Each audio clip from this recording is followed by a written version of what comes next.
안녕하세요. 건강을 위해 열심히 다이어트 중인 50대 여자입니다.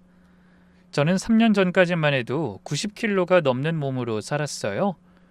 살면서 제 이름으로 불린 시간보다 뚱뚱한 아줌마로 불린 시간이 더 길었죠. 사람들은 그걸 별 생각 없이 쳐다보고 하는 말인데 그게 쌓이면 어느 순간 자기 이름을 잊어버리게 되더라고요. 그런데 저는 싸움 같은 건 못하는 성격이에요. 화가 나면 할 말을 까먹어 버리거든요. 그런데 제가 잘하는 게 하나 있어요. 기다리는 거요. 그걸 얼마나 잘하냐면요. 남편이 바람난 거 알고도 1년을 기다릴 정도였다면 말 안 해도 아시겠죠? 얼마 전에 동네 미용실에서 파마를 말고 있는데 옆자리 여자 둘이 드라마를 보다가 이러는 거예요. 그러니까 여자는 죽을 때까지 관리해야 돼. 저러니까 남편이 바람나지. 거울로 저를 봤는지 안 봤는진 모르겠어요. 근데 그 말을 들으니까 좀 서글펐어요. 사실 그 말은 제가 매일같이 듣던 말이었거든요. 저한테는 너무 익숙해진 말이요. 그래서 제가 이 이야기를 쓰기 시작했어요. 저 같은 사람이 어딘가에 또 있을 것 같아서요. 그런 분이 계시다면 이 이야기가 조금은 도움이 될지도 모르겠어요. 저희 친정은 시장통에서 건어물 도매를 했어요. 아버지는 셈이 아주 빠른 분이었죠. 딸한테 주판을 가르친 것도 그 시절 시장통에서는 흔한 일이 아니었죠. 사람이 셈을 못하면 평생 남한테 맡기고 살아야 돼. 그렇게 맡기다 보면 언젠가 뺏겨. 그리고 아버지가 입버릇처럼 하시던 말씀이 있었어요. 부부 사이에 평생이라는 건 없다. 아무리 가까운 사람이라도 사람 일은 모르는 거야. 어릴 때는 결혼도 안 한 딸한테 왜 저런 소리라나 싶었죠. 그런데 아버지는 시장에서 부부가 같이 장사하다가 남편이 딴주머니 차서 갈라진 집, 보증서 줬다 통째로 날린 집, 그런 걸 매일 눈앞에서 봐서 그런 이야기를 했던 거예요. 제가 결혼할 때 아버지가 상가를 하나 물려주셨어요. 시장 뒷골목에 2층짜리 낡은 건물이었는데 아버지가 새벽마다 문 열어서 산 거였죠. 그때 아버지가 제 손을 잡고 그랬어요. 정서방한테는 말하지 마라. 내가 너한테 주는 거지 저 집에 주는 게 아니야. 그래서 그 말을 지켰어요. 제가 친정에서 뭘 좀 받았다는 건 알았지만 그게 얼마짜린진 끝까지 몰랐어요. 관심도 없었고요. 남편한테 그 건물은 처가에서 준 낡은 거였으니까요. 그래도 저는 그 상가를 20년 동안 직접 굴렸어요. 한 번은 월세를 8달 밀린 사람을 내보내느라 명도 소송까지 했어요. 그때마다 남편은 이렇게 말했어요. 그 코딱지만한 것 갖고 뭘 그렇게 싸워. 조용히 월세나 받으면 되지. 저는 정정하지 않았어요. 아버지 말씀 때문에요. 지금 생각하면 그 침묵이 저를 살렸어요. 그러다 8년 전에 친정엄마가 뇌경색으로 쓰러졌어요. 새벽에 화장실 가다가 넘어졌는데 발견이 늦어서 오른쪽이 다 굳어버렸고 말씀도 어눌해지셨죠. 집으로 모시고 싶었는데 그럴 형편이 안 됐어요. 아파트 구조상 방도 안 나오고 무엇보다 남편이 싫어했어요. 그 사람은 직접적으로 안 된다고는 안 했지만요. 대신 이렇게는 말하더라고요. 장모님도 여기 계시는 게 편하겠어? 요즘 요양병원 좋아. 남들도 다 그렇게 해. 결국 요양병원에 모시는 대신 제가 거의 살다시피 했어요. 낮에 집안일 해놓고 저녁에는 병원 가서 밤을 새우고 새벽에 집에 와서 아침 차려놓고 다시 나가고 그동안 제대로 잔 날이 손에 꼽아요. 보호자 침대는 폭이 좁아서 매번 뒤척였고요. 그러다 보면 새벽 3시쯤 깨는 그 시간에 뭘 먹겠어요. 병원 앞 편의점에서 삼각김밥 사다 먹고 컵라면 먹고 자판기에서 커피 뽑아 마시고 그게 제 식사였어요. 그렇게 살다 보니 몸이 이상해지더군요. 처음엔 그냥 살이 좀 찌는구나 했어요. 잠도 못 자고 밤에 라면을 먹으니 당연하다고요. 근데 2년 만에 20kg가 붙었어요. 근데 더 이상한 건 다른 증상들이었어요. 여름인데 손발이 얼음장이었고요. 머리가 한 움큼씩 빠졌어요. 저는 그게 다 피곤해서 그런 줄로만 알았죠. 병원에 가야겠다고 맘먹고도 미뤘던 게 지금 말하기도 부끄러운데 체중계에 올라가는 게 죽기보다 싫어서요. 그 알량한 부끄러움 때문에 제가 8년을 날린 거죠. 그리고 그 무렵부터였어요. 남편이 저를 보는 눈이 달라진 게요. 어쩌다 눈이 마주치면 제 시선을 피하거나 위에서 아래로 훑고 지나가요. 그 눈빛에 이름을 붙이는데 1년이 걸렸어요. 나중에 보니 그건 부끄러움이었어요. 저랑 같이 있는 모습을 남한테 보이는 게 부끄러웠던 거죠. 우리 남편은 남보기에 일해야 한다. 그게 인생의 전부인 사람이었거든요. 그래서 밖에서 보는 남편은 집에서랑은 완전히 다른 사람이었어요. 회식비, 계산하는 건 늘 남편 몫이었고요. 결혼식에 축의금을 남들보다 더 얹어서 냈어요. 그래서 평판이 아주 좋았어요. 사람 좋다, 의리 있다, 통이 크다. 그런데 집에 오면 물컵 하나를 안 치웠죠. 그리고 집이랑 차는 무리해서라도 꼭 좋아야 했고요. 아이들 학원도 동네에서 제일 비싼 데를 보냈어요. 그게 애들한테 좋아서가 아니라 어디 보내냐고 물었을 때 대답할 이름이 필요해서요. 근데 정작 우리 집 거실 등은 한 달째 나가 있어도 안 갈았어요. 제가 사다 놓은 형광등이 먼지가 쌓이도록요. 그건 남이 안 보는 거니까요. 그렇다고 남편이 아주 못된 사람은 아니에요. 그랬으면 제가 30년을 못 살았죠. 몇 년 전에도 제가 맹장이 터져서 응급수술을 받은 적이 있어요. 그때 남편이 사흘밤을 병실 의자에서 잤어요. 회사도 안 나가고요. 간호사가 회진 돌면서 그러더군요. 남편분이 참 자상하시네요. 요즘 이런 분 없는데. 그때 남편이 웃던 얼굴을 전 아직도 기억해요. 그리고 그 사흘이 제가 30년을 버틴 힘이었어요. 힘들 때마다 그때를 떠올리면서 원래는 저런 사람이야 하면서요. 그런데 지금 생각해보니 그 사흘도 남들이 보고 있었기 때문에 가능했던 거더라고요. 사건의 시작은 휴대폰이었어요. 어느 저녁 남편이 샤워를 하러 들어갔고 식탁 위에 놓인 남편 전화가 울렸어요. 전 회사 전화인 줄 알고 화면을 봤죠. 그런데 부재중 알림이 뜬 거였어요. 목록에 제 번호가 있더군요. 오후에 제가 2번 걸었었거든요.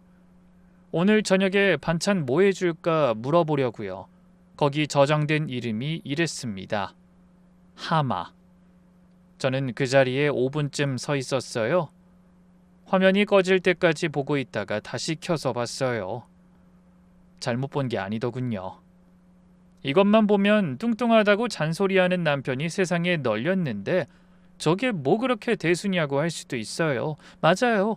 저도 그 소리는 익숙했어요. 살 좀 빼라, 옷 터지겠다 그런 소리요. 그런데 그건 미운 소리라도 말이었잖아요. 근데 이건 남편이 아무도 모르게 머릿속에서 절 부르는 이름이잖아요. 그날 저는 아무 말도 안 했어요. 남편이 다 씻고 나와서 머리 말리면서 야구 얘기를 했고 저는 평소처럼 과일을 깎았죠. 그런데 다음 날부터 그 사람이 다르게 보이더군요. 아침에 넥타이 매는 뒷모습을 보면서 생각했어요. 저 사람 머릿속에선 난 지금 뭘까? 그리고 그 주 목요일이었어요. 저는 목요일마다 엄마한테 갔어요. 그날 오후에 병원 지하 주차장에 차를 대는데 익숙한 차가 서 있는 거예요. 처음엔 비슷한 차인가 했죠. 그래서 내려서 뒤로 돌아가 번호판을 봤더니 남편 차더군요. 그날 아침에 남편은 대전 출장이라고 했거든요. 그런데 이상하게 차를 보니 너무 반갑고 좋더라고요. 지금 생각하면 제가 참 어리석었는데 그 순간 든 생각은 딱 하나였어요. 이 사람이 나한테 말도 안 하고 장모를 보러 왔나 보다. 그 전까지 남편이 병문안을 혼자 온 적은 한 번도 없었거든요. 그래서 저는 좀 들뜬 상태로 엘리베이터를 탔어요. 병실에 들어가면 그 사람이 앉아 있을 줄 알고요. 그런데 병실이 비어 있더군요. 간병인이 절 보고 인사를 하기에 물었어요.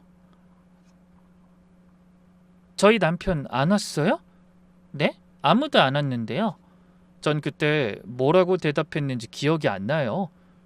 엄마 손을 잡고 1시간쯤 앉아 있었는데 무슨 말을 했는지도 모르겠어요. 내려와서 주차장에 가보니 차는 그대로 있었어요. 그리고 그 다음 주 목요일에도 남편 차가 있었어요. 그리고 세 번째 목요일에는 저는 병실에 바로 안 올라가고 1층 로비 구석에 앉아 있었어요. 원목과 옆에 긴 의자가 있는데 거기서는 엘리베이터가 다 보이거든요. 그렇게 2시간을 앉아 있었어요. 그리고 봤어요. 남편이 엘리베이터에서 내려 엄마가 있는 병동 쪽이 아니라 반대편 복도로 걸어 들어가는 걸요. 그러다 5번째 목요일에 제대로 보게 됐어요. 제가 엘리베이터를 기다리고 있다가 문이 열렸고 남편이 안에 서 있었어요. 옆에는 여자가 있었고요. 남편이 그 여자 어깨를 감싸고 있었는데 저를 못 봤어요. 그쪽을 안 보고 있었거든요. 저는 반사적으로 옆 기둥 뒤로 몸을 숨겼어요. 그 큰 몸을요. 반대로 그 여자는 키도 크고 말랐더라고요. 목선이 다 드러나는 얇은 니트를 입고 있었는데 그런 옷은 아무나 못 입어요. 나이는 40 중반쯤 돼 보였는데 팔목이 제 반도 안 되더군요. 손에는 원목과 서류 봉투가 들려 있었죠. 두 사람이 제 앞을 지나가는데 향수 냄새가 났어요. 그때 당장 가서 따지지 않았냐고 물으실 것 같아요. 저도 저한테 100번쯤 물었어요.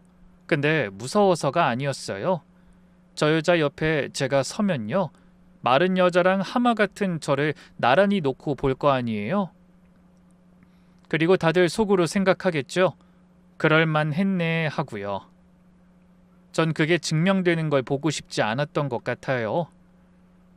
그 다음 주 목요일엔 엄마 병실에 1시간 있다가 내려와서 병동 복도 자판기 앞 의자에 앉았어요. 뚱뚱한 중년 여자가 자판기 앞 의자에 앉아 커피를 마시고 있으면 아무도 신경을 안 써요. 간병인인가 보다, 보호자인가 보다 하고 지나가요. 저를 아프게 했던 그 사실이 그때는 처음으로 쓸모가 있었죠. 거기 수간호사 중에 저랑 얼굴을 튼 사람이 있었어요. 그날 자판기 앞에서 마주쳤는데 커피를 하나 뽑아주면서 옆에 앉더군요. 저는 자연스럽게 정말 아무렇지 않게 물었어요. 저 안쪽 병실은 다 오래 계신 분들이에요? 되게 조용하네요. 아, 저기요? 대부분 오래되긴 했죠. 저기 있는 분은 10년 됐어요. 보호자가 한 달에 한 번 오긴 오는데 와도 병실엔 잠깐 있다가 원무과에만 오래 있다 가더라고요. 종이컵을 든 손이 좀 떨렸던 것 같아요. 그래서 커피를 한 모금 마시고 다시 물었어요. 아, 보호자분이 여동생인가 보네요. 아니요, 아는데 좀 젊어 보이더라고요. 근데 요즘은 웬 남자분이랑 같이 오더라고요. 사촌인가 뭐 그렇다던데. 아, 그래요? 저렇게 오래 계시면 언제 어떻게 되실지 모르겠네요. 아, 근데 저런 분들이 오히려 오래 가요. 처음엔 얼마 못 간다고 했는데 벌써 10년이잖아요. 그 말을 하고 커피를 다 마시고 인사하고 나왔어요. 그냥 자판기 앞에 앉아 아는 사람이랑 잡담한 것뿐이니까요. 그 다음부터 저는 병원에 가면 엄마 병실에서 1시간, 나머진 그 의자에 앉아 있었죠. 그렇게 알아낸 게 이런 것들이에요. 입원한 남자는 10년째 의식이 없는 상태, 그 여자는 매달 한두 번씩 잠깐 들르는 게 전부고요. 그리고 어느 날 남편이 그 여자랑 같이 원무과에 들어가는 걸 봤어요. 남편 손에 서류가 들려 있었는데 저는 그게 뭔지 한눈에 알아봤어요. 인감증명서였어요. 20년 동안 상가 계약하면서 그 종이를 몇 번을 뗐는지 몰라요. 전 그때 등이 서늘해졌어요. 바람은 마음이 가는 거잖아요. 아프지만 그건 마음 문제예요. 근데 인감은 돈이 나가는 거예요. 인감증명서를 들고 가는 남자는 뭔가에 서명을 하러 가는 거잖아요. 그때 알았어요. 이건 여자 문제가 아니구나. 그날 당장 쫓아가서 뒤집어 엎을까 싶었어요. 그런데 제 손에 있는 거라곤 병원 복도에서 본 장면뿐이었거든요. 사진도 없었고요. 제가 따지면 남편이 뭐라고 하겠어요? 아는 사람이 옆 병동에 입원해 있어서 갔다고 하면 그만이죠. 그리고 그때부터 숨길 거예요. 차를 다른 데 대고 시간을 바꾸고 전화를 지우겠죠. 게다가 그 병원엔 우리 친정엄마가 계셨어요. 무엇보다 제가 먼저 헤어지자고 꺼내는 순간 그 사람은 제가 뭘 안다고 생각해서 저 모르게 서두르겠죠. 그렇게 되면 뭘 어디로 옮겨 놓을지 모르게 되잖아요. 그래서 저는 그날부터 아무것도 안 하는 척 전부 모으기 시작했어요. 우편으로 온 카드 명세서부터 병원 주차장 영수증, 차 안에 굴러다니던 작은 쓰레기까지도요. 그 사이 남편은 점점 대담해졌어요. 외박하는 날도 늘었고요. 향수까지 뿌리고 헬스장도 등록했더군요. 그러다 어느 밤이었어요. 새벽 2시가 다 돼서 들어오는데 술 냄새가 현관까지 나더군요. 당신 지금 몇 시야? 어? 요즘 왜 이렇게 늦어? 허구한 날 외박해. 남편이 신발을 벗다가 그대로 멈추더군요. 또 시작이네. 내가 이러니까 집에 들어오기가 싫어. 숨이 막혀서 못 살겠다. 자기가 한 짓은 생각도 안 하고 숨이 막힌다는 말에 저도 목소리가 올라갔어요. 뭐? 그럼 나는 뭐 어디 가고 싶은 데가 없어서 이러고 있는 줄 알아? 남편이 그때 저를 봤어요. 위에서 아래로 한번 훑는 그 눈으로 코웃음을 치더군요. 야, 너는 네가 여자라고 생각하냐? 뭐? 거울은 보고 사냐고. 밖에 나가면 사람들이 우리 둘을 어떻게 볼 것 같아? 난 그거 생각하면 당신하고 같이 다니기도 싫어. 창피해서. 그리고 착각하지 마. 내가 그동안 참아준 거야. 딴 남자 같았으면 벌써 나갔지. 그래도 애들 봐서 이러고 있는 거라고. 저는 아무 말도 못했습니다. 반박할 말이 하나도 안 떠올랐어요. 그게 제일 비참했어요. 저는 한참 있다가 겨우 물었어요. 그래서 딴 여자 만나는 거 나한테 숨기지도 않는 거야? 남편이 신발을 벗어던지면서 그러더군요. 그래, 나도 예쁜 여자랑 좀 살자. 뭐 억울하면 너도 만나. 만날 수 있으면 만나보든가. 그 말이요. 저를 때린 것도 아니고 욕을 한 것도 아닌데 정말 무너지더라고요. 그 사람은 제가 그럴 수 없다는 걸 알고 한 말이거든요. 넌 나가봐야 아무도 안 볼 거다. 그러니까 나는 마음 놓고 일해도 된다. 그 뜻이었어요. 누가 살면서 제일 비참했던 순간이 언제냐고 묻는다면 저는 그 밤이라고 할 것 같아요. 남편은 그런 말을 해놓고 방에 들어가서 5분도 안 돼서 코를 골았어요. 저는 부엌불도 안 켜고 바닥에 앉아서 울었습니다. 얼마나 울었는지 모르겠어요. 그러다 어느 순간 눈물이 뚝 그치더군요. 그리고 이상한 생각이 들었어요. 내가 지금 왜 여기 앉아서 울고 있지? 이 인간은 자고 있는데. 그래서 불을 켜고 세수를 했어요. 그리고 거울을 봤어요. 얼굴이 부어있고 머리가 다 빠지고 제가 봐도 낯선 얼굴이었어요. 그런데 그때 처음으로 이런 생각이 들었어요. 이게 정말 내가 게을러서 이렇게 된 걸까? 그리고 그날 밤에 저는 잠을 안 자고 앉아 있었어요. 그리고 날이 밝자마자 두 군데를 찾아봤어요. 하나는 병원이었고요. 또 다른 하나는 변호사 사무실이었어요. 우리 시간에 뭐라도 해봐야겠다 싶었거든요.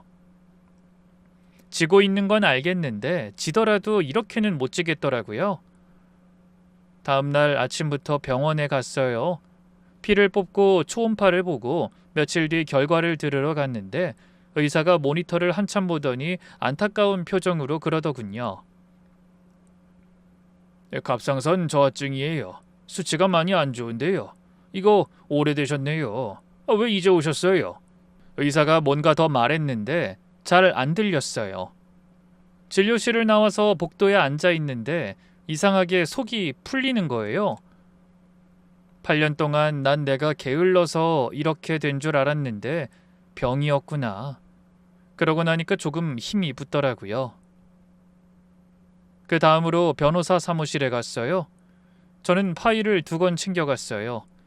날짜 순으로 정리한 사진, 영수증, 등기부 등본, 상가 임대차 계약서 사본, 통장 사본 같은 것들요. 상담실 책상에 그걸 올려놓으니까 변호사가 좀 놀라더군요. 이거 다 직접 정리하신 거예요? 보통 이렇게 안 가져오시는데 무슨 일 하세요? 20년 동안 세입자하고 계약서 쓰고 소송하고 구청 다니면서 몸에 밴 습관이었어요. 전 그게 대단한 건 줄도 몰랐어요. 그냥 서류는 모으고 정리하는 거라고 아빠한테 어릴 때부터 배웠으니까요. 그리고 변호사한테 인감증명서 얘기도 물었어요. 남편이 그걸 들고 병원 원무과에 들어가더라고요. 그랬더니 변호사 표정이 달라지더군요. 그건 따로 알아봐야 할 것 같다면서 여자 문제보다 그게 더 급할 수도 있다고요. 그리고 마지막으로 변호사님이 해주신 가장 중요한 말이 있었어요. 생각하시는 거 하실 수 있어요. 단 시기가 중요해요. 시기. 저는 그 단어를 집에 오는 내내 곱씹었어요. 그런데 저는 바로 움직이지 않았어요. 친정엄마가 아직 살아 계시잖아요. 아픈 사람 앞에 지금 제가 이혼 소리를 꺼내면요. 집이 뒤집힐 게 뻔했어요. 또 남편 성격에 조용히 넘어갈 리가 없었어요. 딸이 이혼한다는 말을 듣고 우리 엄마가 눈을 감는 건 죽어도 싫었어요. 이걸 두고 어떤 분들은 미련하다고 하실지도 몰라요. 이미 남편은 딴 여자랑 병원을 들락거리는데 뭐하러 참았냐고요. 근데 제가 남편을 봐준 게 아니에요. 저는 저희 엄마를 위해 기다린 거죠. 그래서 저는 이렇게 정리했어요. 어차피 시간은 간다. 그 시간 동안 제대로 준비만 잘하자. 그 넉 달 동안 제가 한 일이 있어요. 우선 상가 재계약을 마쳤어요. 5년짜리로 새로 쓰고 보증금하고 월세 조건도 조정했고요. 그리고 엄마 병원비 정산하는 계좌를 바꿨습니다. 그 전까진 남편도 볼 수 있는 계좌에서 자동 이체가 나갔는데 그걸 제 이름으로 새로 만든 대로 옮겼어요. 그리고 딸한테만 조용히 통장을 하나 맡겼어요. 엄마 이게 뭐야? 그냥 갖고 있어. 엄마가 달라고 할 때 줘. 나중에 다 얘기해 줄게. 딸이 한참 절 보다가 통장을 가방에 넣었어요. 아무것도 안 물었어요. 그 애는 그때 이미 뭔가 알았던 것 같아요. 그리고 사이에 아버지 산소에도 다녀왔어요. 결혼하고 나서 혼자 간 건 처음이었어요. 앉아서 한참 있다가 그랬죠. 아버지, 나 서류부터 챙기고 있어. 아버지가 알려준 대로. 바람이 좀 불더군요. 저는 잔디를 손으로 쓸면서 말을 이었어요. 나 이번에 제대로 끝낼 거야. 소리도 안 지를 거고. 아버지 딸이잖아. 셈은 할 줄 알잖아. 30년 참았는데 몇 달을 더 못 참을까 봐. 아버지, 나는 지는 싸움은 안 해. 절대로. 넉 달째 되던 밤이었어요. 남편이 소파에서 잠들어 있었습니다. 술을 좀 마시고 들어와서 그대로 뻗은 거였죠. 텔레비전은 켜져 있었고 남편 전화가 가슴에 올려져 있는데 화면이 켜진 채였어요. 사실 저는 그동안 그 사람 전화를 한 번도 본 적이 없어요. 궁금하지 않아서가 아니라 그러면 안 되는 거라고 생각했거든요. 그런데 그날은 손이 저절로 갔어요. 대화창이 열려 있었고 저는 그걸 천천히 위로 올리면서 대화를 봤어요. 오빠, 이번 주에 상태가 더 나빠졌다네. 물어보니까 길어야 반년이래. 고생 많다 진짜. 너 혼자 그걸 다 감당하느라. 내가 옆에 있다는 거 알지?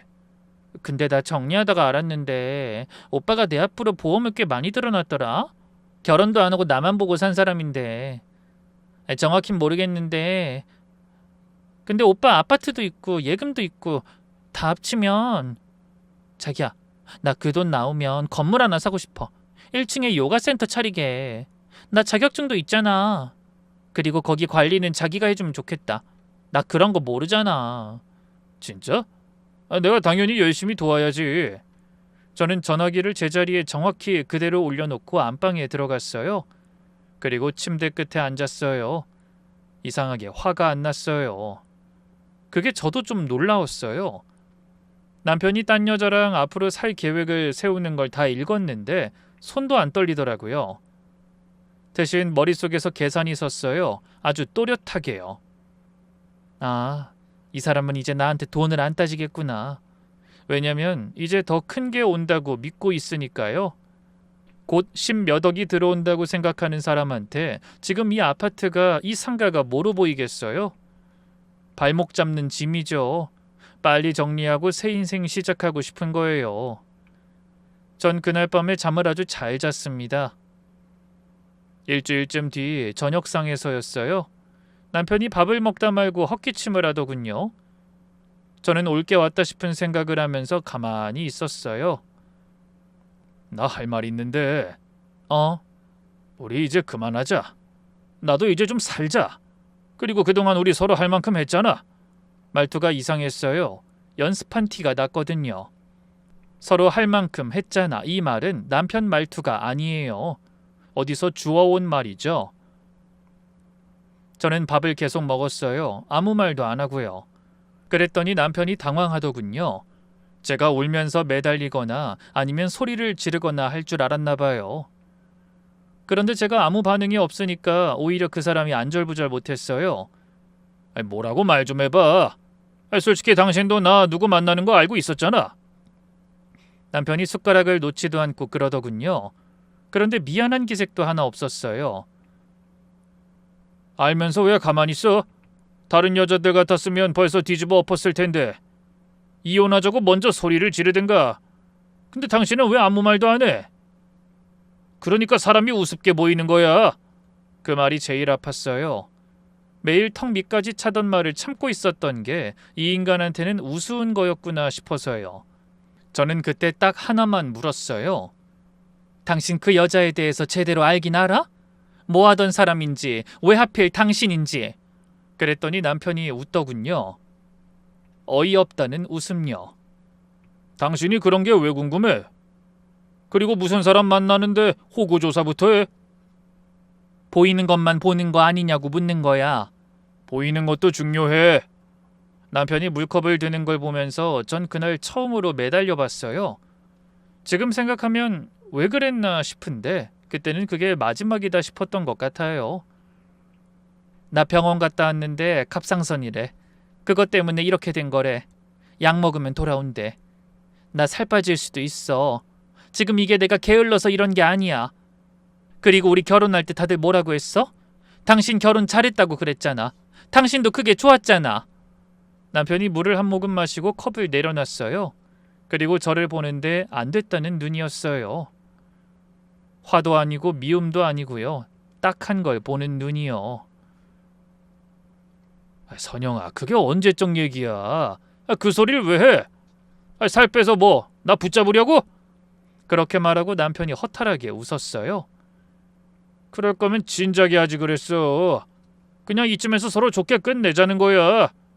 나도 당신한테 뭐 바랄 생각 없어. 당신도 편하게 살아. 서로 이 나이에 뭘 붙잡고 그럴 게 있어. 남편이 저를 한참 봤어요. 8년 만에 저를 제대로 본 순간이었을 거예요. 근데 그것도 잠깐이었죠. 밥을 다 먹고 나서 재산 얘기가 나왔는데 저는 각오하고 있었습니다. 30년 살았으니 재산 분할이니 뭐니 하면서 한 며칠은 싸울 거라고요. 근데 제가 무슨 말을 꺼내기도 전에 그 사람이 손을 졌더군요. 됐어. 복잡하게 하지 말자. 각자 이름으로 된 거 각자 갖고 끝내. 나 그런 거 따지고 싶지 않아. 그래도 우리가 같이 산 세월이 있는데 추하긴 끝내지 말자고. 10만 원짜리 냉장고 고칠 때도 견적을 3군데 받던 사람이에요. 저는 놀라지 않았습니다. 이미 알고 있었으니까요. 남편은 절대 저한테 양보한 게 아니에요. 저를 정리한 겁니다. 다 쓴 장부 덮듯이요. 다음 장이 훨씬 좋다고 믿고 있었으니까요. 며칠 뒤에 법원에 같이 갔어요. 협의 이혼 의사 확인이라는 걸 받는 절차인데 애들도 다 컸으니까 숙려기간이 1달이라고 하더군요. 1달이 지나야 신고를 할 수 있다고요. 그러니까 그날 우리는 아직 부부였습니다. 서류상으로는요. 법원 계단을 내려오는데 그 사람이 앞서 걸어가다가 뒤를 돌아봤어요. 그리고 저를 위아래로 한번 훑더니 이러더군요. 그 몸으로 나가서 뭐 하려고? 그냥 집이나 지키고 있어. 저는 웃었습니다. 그리고 대답했어요. 그래야지. 그때 그 사람은 자기가 이겼다고 생각했을 거예요. 며칠 뒤 우편함에 봉투가 하나 와 있었어요. 두꺼운 종이에 금박이 둘러진 초대장이었죠. 동창회 30주년 기념 만찬이라고 적혀 있었고 그 아래 작은 글씨로 회장 취임식을 겸한다고 되어 있었어요. 그리고 봉투 겉면에 이렇게 인쇄돼 있더군요. 부부 동반. 저는 그걸 뜯어보지도 않고 식탁 위에 그대로 올려뒀어요. 남편이 그날 저녁에 들어왔는데 그 무렵엔 일주일에 2번만 들어왔어요. 짐도 반은 빼갔고요. 그래도 서류상으로는 부부였어요. 숙려 기간이라는 게 안 끝났으니까요. 남편이 그 봉투를 보더니 별 생각 없이 집어들었어요. 이거 왔네. 나 지수 데리고 갈 거야. 저는 설거지를 하고 있었어요. 물소리 때문에 잘못 들었나 싶어서 수도를 잠그고 물었죠. 거기 부부 동반이라 써 있잖아. 근데 그 여자를 데려간다고? 당신하고는 이미 끝난 거잖아. 다음 달이면 남남인데 뭘 그런 걸 따져? 그랬더니 남편이 웃더군요. 코웃음도 아니고 그냥 어이없다는 것처럼 웃더니 그랬어요. 왜? 불만 있어? 네 꼬라지를 봐. 거기 가서 뭐 할 건데? 사람들 앞에서 창피나 당하지. 저는 손에 그릇을 들고 있었는데 그게 미끄러질까봐 힘을 주고 잡고 있었어요. 남편이 신발장 앞에서 구두를 신으면서 한마디 더 하더군요. 이 말이 제일 오래 남았어요. 거기 30년 만에 나오는 애들도 있어. 근데 네가 옆에 서 있으면 그림이 좀 아니잖아. 그림이 안 된다.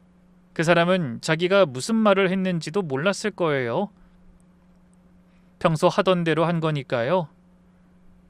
30년 동안 남보기에 일해야 한다는 기준으로 살아온 사람이 마지막까지 그 기준으로 저를 계산한 거죠.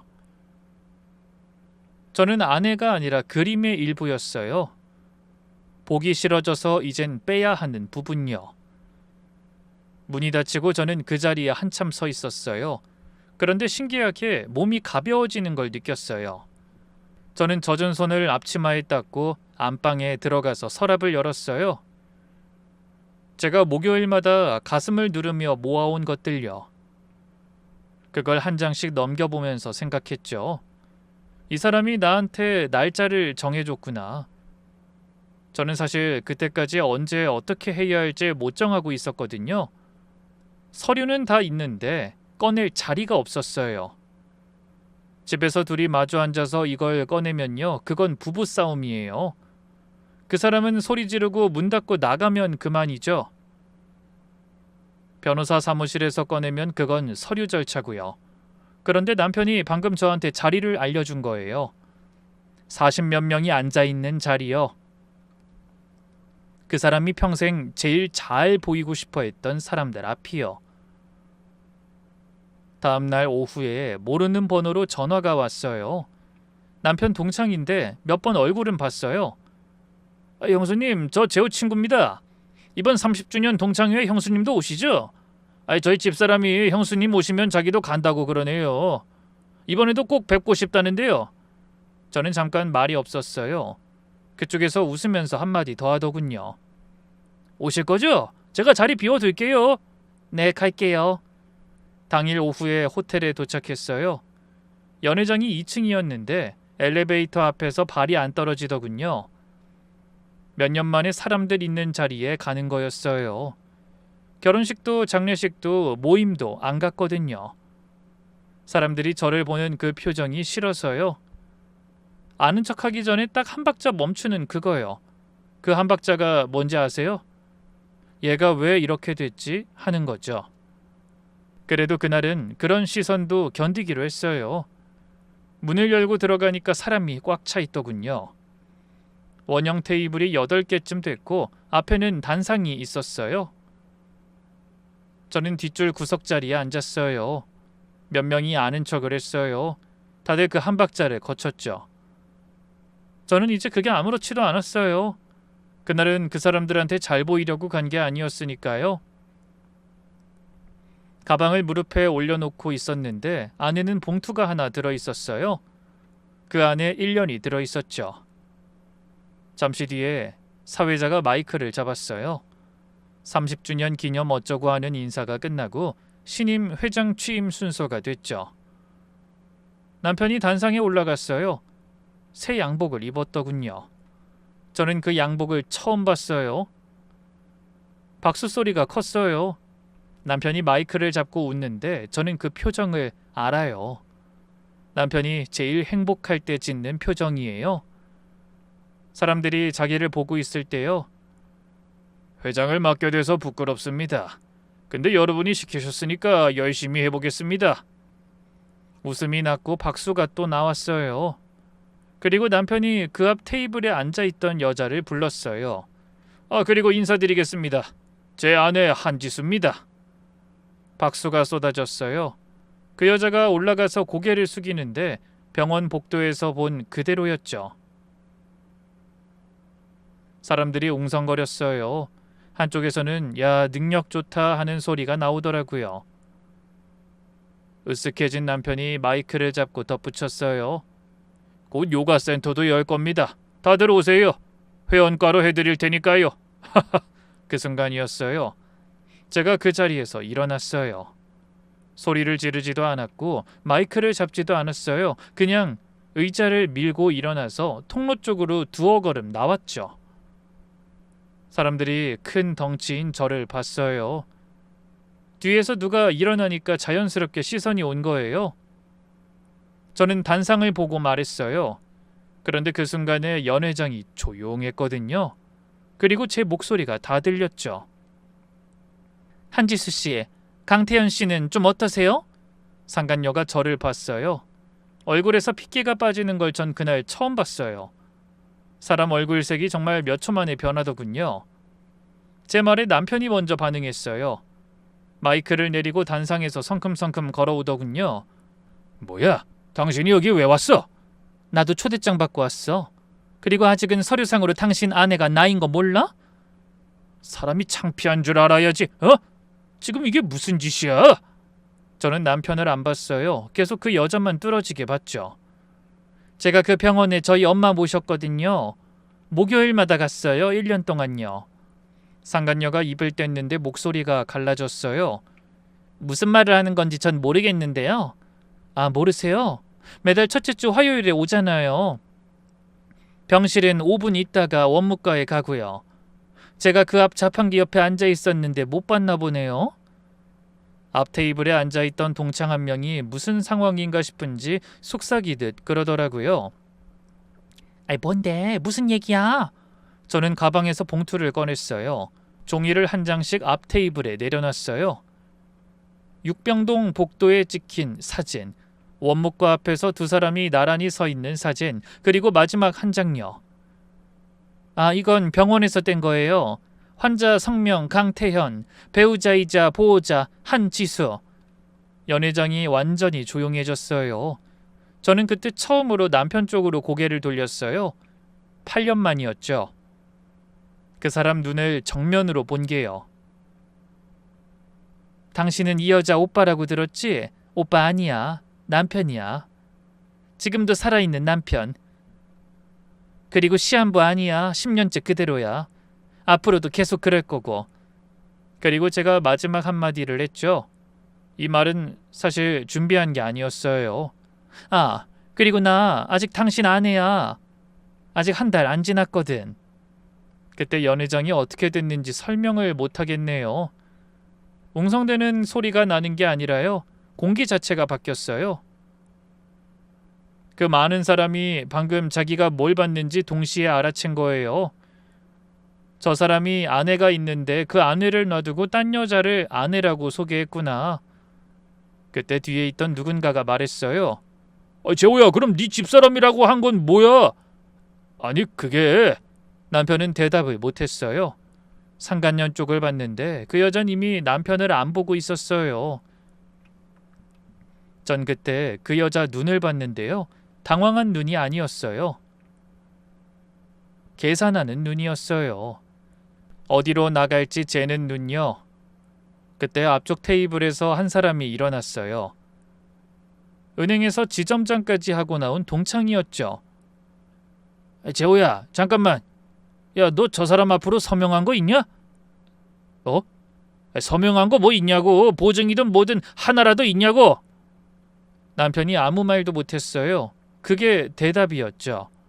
남편 얼굴도 하얗게 변했는데 그건 아까 그 여자 얼굴색이 변할 때하고는 또 달랐어요.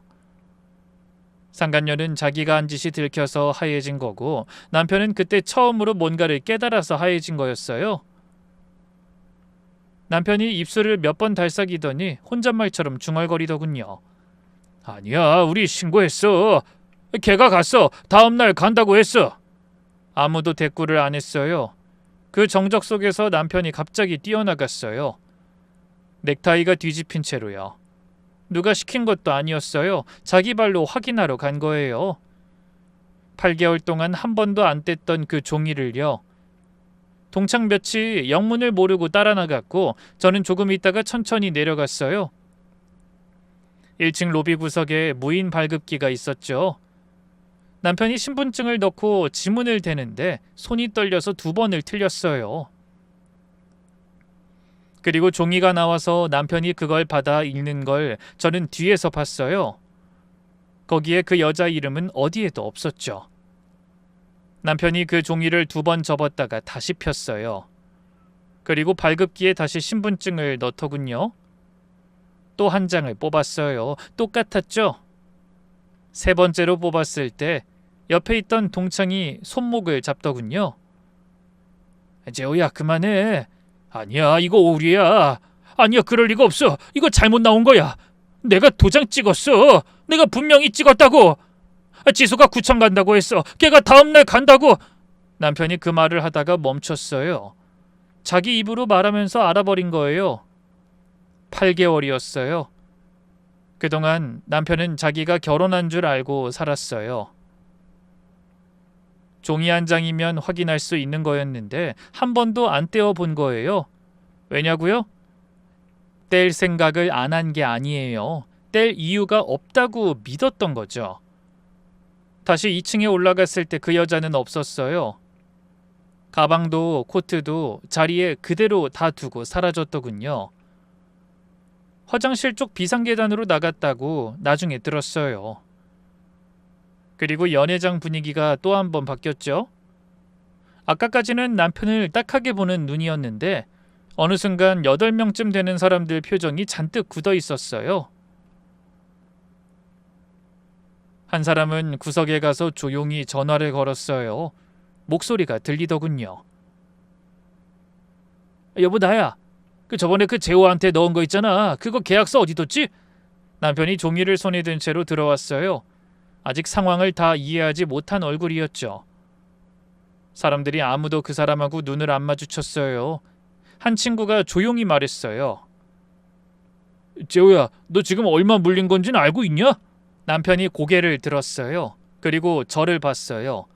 저는 그 눈을 오래 보고 있었어요. 남편이 뭔가 말하려고 입을 벌렸는데 소리가 안 나왔어요. 저는 코트를 집어들고 나왔어요. 한마디도 안 했어요. 사실 할 말이 없었거든요. 등 뒤로 뭔가 무너지는 소리가 들렸어요. 엘리베이터를 타고 내려오는데 오랜만에 저는 거울로 제 얼굴을 봤어요. 그 여자가 얼마나 치밀했는지는 나중에 알았어요. 경찰 조사가 시작되고 동창들이 저마다 아는 걸 꺼내놓고 그러다 보니 그림이 다 맞춰지더군요. 알고 나서 소름이 돋았어요. 이건 그냥 단순한 바람이 아니었어요. 설계에 가까웠죠. 알고 보니 상간녀의 남편 되는 사람이 쓰러진 게 그 여자 36대래요. 그때부터 10년이에요. 매달 병원비를 냈는데 이혼이 안 되는 거예요. 의식이 없는 사람하고는 협의 이혼이 안 되거든요. 상대방 의사를 확인할 방법이 없으니까요. 재판으로 가도 안 돼요. 배우자가 아파서 누워 있다는 건 이혼 사유가 안 되죠. 오히려 그런 사람을 버리는 쪽이 잘못이 되고요. 그러니까 상간녀는 법적으로 그 병원에서 나올 방법이 없었어요. 게다가 앞으로 10년이 될지 20년이 될지도 모르고요. 그걸 알고 나니까 그 여자가 뭘 원했는지가 보이더군요. 남자가 필요했던 게 아니에요.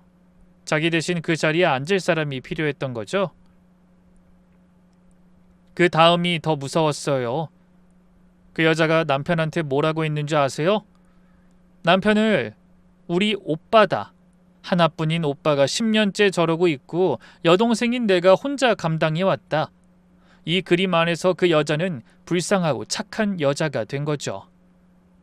그리고 마지막이 돈이었어요. 결혼도 자식도 없이 누워있는 사람인데 여동생 앞으로 보험을 크게 들어놨다고 하니 거기다가 아파트에 예금까지 있었으니까요. 여기서 그 여자가 아주 영리했던 게 뭐냐면요. 액수를 정확히 말하지 않았다는 거예요. 나도 잘 모른다. 한 10몇억 되려나 이렇게 말하면요. 듣는 사람 머릿속에서는 그 숫자가 알아서 커져요. 그리고 그 여자가 남편한테 서류도 보여줬대요. 이혼 정리 다 됐다면서요. 남편은 그걸 5초쯤 봤답니다. 도장이 찍혀 있으니까 그걸로 끝이었던 거죠. 나중에 그것도 위조된 거라고 나왔어요. 남편은 한 번도 다시 안 봤고요. 확인하자고 말하는 순간 남자가 작아 보인다고 생각했겠죠. 그때부터 남편 눈앞에 완벽한 그림이 완성된 거예요. 46, 예쁘고 날씬한 여자, 요가 강사, 곧 10몇억이 떨어질 여자. 그 여자는 돈이 아니라 그 그림을 심은 거였는데 말이죠. 혼인신고서도 마찬가지였어요. 둘이 나란히 도장을 찍었는데 그 여자가 내일 구청 갈 테니 자기는 회사 가라고 했대요. 근데 그 여자는 안 간 게 아니라 못 간 거였어요. 그 종이를 창고에 내밀면 조회하는 순간 혼인 중인 게 뜨잖아요. 그러니까 그건 처음부터 낼 수 없는 종이었어요. 남편한테 보여주려고 만든 종이였던 거죠. 그리고 마지막 한 걸음을 뗀 거죠. 지금 병원비만 좀 막으면 돼. 어차피 몇 달 뒤면 다 정리되는데 그때까지가 문제야. 그래서 남편은 그걸 손해라고 생각하지 않았어요. 선불이라고 생각한 거죠. 어차피 몇 배로 돌아올 돈을 조금 먼저 내는 거라고요. 뒤에 조사 과정에서 나온 건데 우리 남편이 3번째였대요. 앞에 남자가 둘 더 있었는데 한 명은 서명하기 직전에 도망갔고 한 명은 2천쯤 물고 끝냈대요. 앞에 두 사람은 그래도 의심을 하긴 했대요. 그런데 우리 남편은 8개월 동안 의심조차 안 했어요. 왜냐면 자기가 원하는 그림을 얻었고 세상 밖에 자랑하듯 보여주고 싶었을 테니까요. 며칠 뒤에 남편한테 전화가 왔어요. 집 나가고 나서도 그 흔한 문자 하나 없던 사람요. 여보, 나 잠깐만 좀 만나줘. 왜? 난 할 말 없는데? 우리 다시 생각해보자. 내가 잘못했어. 우리 애들도 생각하고. 전 그 말을 듣고 웃었어요. 정말로 소리내서 웃음이 다 나더라고요. 애들 생각한 사람이 사람들 앞에서 딴 여자를 아내라고 소개해? 그건 내가 속아서. 속았지. 나도 속았어. 근데 난 30년을 속았고 당신은 8개월 속았어. 신고는 그대로 할 거야. 이미 서류도 다 됐어. 숙려 기간이 끝나고 신고를 했어요. 남편이 마지막까지 도장을 안 찍으려고 버텼는데 협의 이혼이란 게 한쪽이 안 나오면 안 되거든요. 그래서 저는 그 사람한테 한 가지만 말했어요. 안 하면 난 소송할 거야. 그럼 그날 일이 다 서류로 들어가. 사람들 다 증인으로 나오고. 당신 그거 감당할 수 있어? 남편은 그날 오후에 도장을 찍었어요. 재산은 합의한 대로 정리됐어요. 각자 이름으로 된 걸 각자 갖는 걸로요. 남편이 보험금 믿고 손저었던 그 조건 그대로요. 그러고 나서 남편 앞에 붙어있던 것들이 하나씩 드러났어요. 우선 요양병원이었어요. 미납된 병원비가 밀려 있었는데 그 여자가 원무과에 가서 분할 상환 약정을 다시 쓰면서 보증인을 세우겠다고 했대요.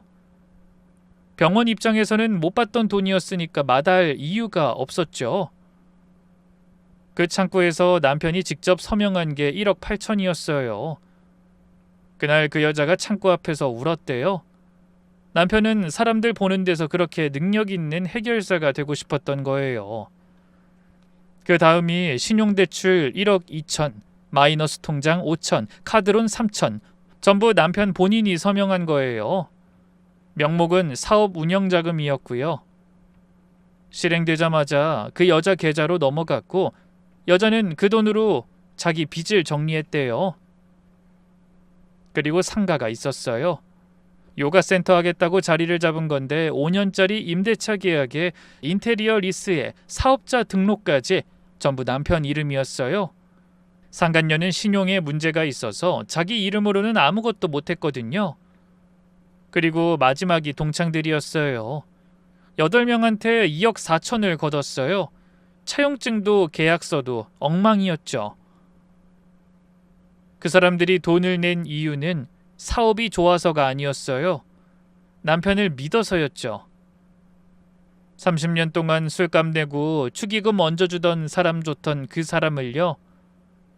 다 합치니까 6억 4천이었어요. 남편이 변호사를 찾아갔대요. 나중에 이 얘긴 전에 들었는데 변호사가 이렇게 말했다더군요. 사장님, 은행은 제3자예요. 사장님이 속으셨든 안 속으셨든 창구에 앉은 것도 사장님이고 서명하신 것도 사장님이에요. 사귀는 여자분하고 사장님 사이 문제고요. 그 여자분을 고소하는 거랑 대출금 갚으시는 거는 별개예요. 그럼 그 여자를 잡아넣어도 제 빚은 그대로예요? 네, 그건 그대로예요. 남편이 그날 사무실에서 한참 앉아있다가 나갔대요. 전 그 얘기를 듣고 아무 느낌도 없었어요. 진짜로요. 슬프지도 않고 통쾌하지도 않았어요. 그냥 그렇구나 했죠. 근데 사람이 무너지는 데는 생각보다 시간이 얼마 안 걸리더군요. 2달이면 충분했어요. 돈을 넣은 8명이 회사로 찾아왔어요. 한때 남편이 회식비 계산해주던 사람들요. 정재호, 네가 나한테 뭘 했어? 형제 같은 사이라며? 형제 같은 사이한테 이딴 짓을 해? 내가 일부러 그런 게 아니야. 나도 당한 거야. 당했으면 갚으라고. 네가 당한 거랑 내 돈이랑 무슨 상관인데? 몇 주 뒤에 남편이 저를 찾아왔어요. 제가 상가 1층에서 세입자하고 얘기하고 나오는데 문 앞에 누가 서 있더군요. 처음엔 못 알아봤어요. 넥타이를 안 맸더라고요. 30년 동안 넥타이 없이 밖에 나가는 걸 본 적이 없는 사람이에요. 머리도 눌려 있었고 면도도 안 했더군요. 남편이 절 보더니 아무 말도 못하고 서 있었어요. 한참을요. 그러다가 고개를 숙였어요. 무릎이 아니라 고개부터 숙이더군요. 여보, 나 살려주라. 상가 한 번만 담보로. 저는 그 말을 듣고 남편을 봤어요. 그리고 처음으로 그 사람을 위아래로 훑어봤어요. 8년 동안 그 사람이 저를 보던 그 눈으로요. 위에서 아래로 천천히요. 그랬더니 그 사람 어깨가 움츠러들더군요. 당신 지금 나한테 돈 얘기하는 거야?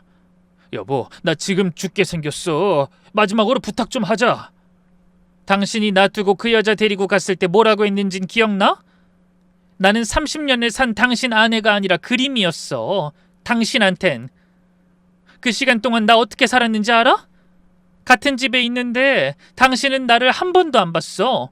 꼭 투명 인간이 된 것 같더라. 나 그때 진짜 궁금했어. 저 사람 눈에는 내가 안 보이나 아니면 보이는데 안 보는 척하는 건가? 여보, 그건 근데 그렇게까지 해서 갈아엎으려던 그 그림이 알고 보니까 당신 인생 통째로 말아먹을 거였네. 안목 하나는 참 좋다. 당신은 늘 남들이 어떻게 보나 그것만 재고 살았잖아. 그 눈으로 골라온 게 그거야? 말을 하는데 목이 잠기더군요. 그때 남편이 무릎을 꿇었어요. 상가 유리문 앞에서요. 미안해. 내가 잘못했어. 진짜 미안해. 미안하다는 말을 왜 지금 해? 돈 필요할 때 되니까 미안해? 그 말은 그때 했어야지.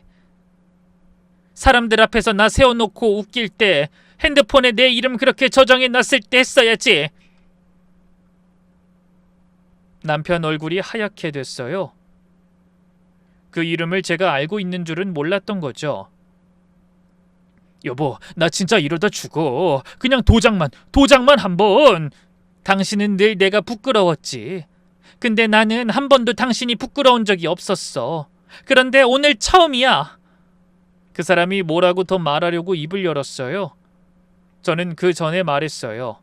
그날 그 말이 나올 줄은 저도 몰랐어요. 그냥 그 얼굴을 보고 있으니까 저절로 나오더라고요. 당신 꼬라지 좀 봐. 진짜 누가 볼까 무섭다. 남편 얼굴이 굳었어요. 저는 문을 닫고 들어왔어요. 그리고 카운터에 손을 짚고 한참 서 있었어요.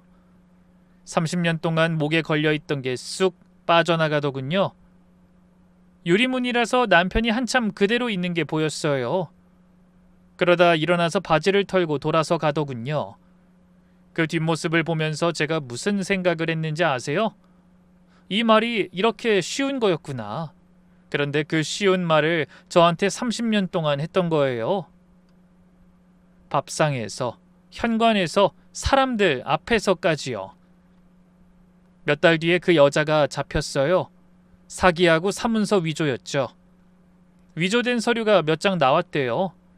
남편한테 보여줬던 그 종이도 거기 있었고요. 구속됐고 재판을 받았어요.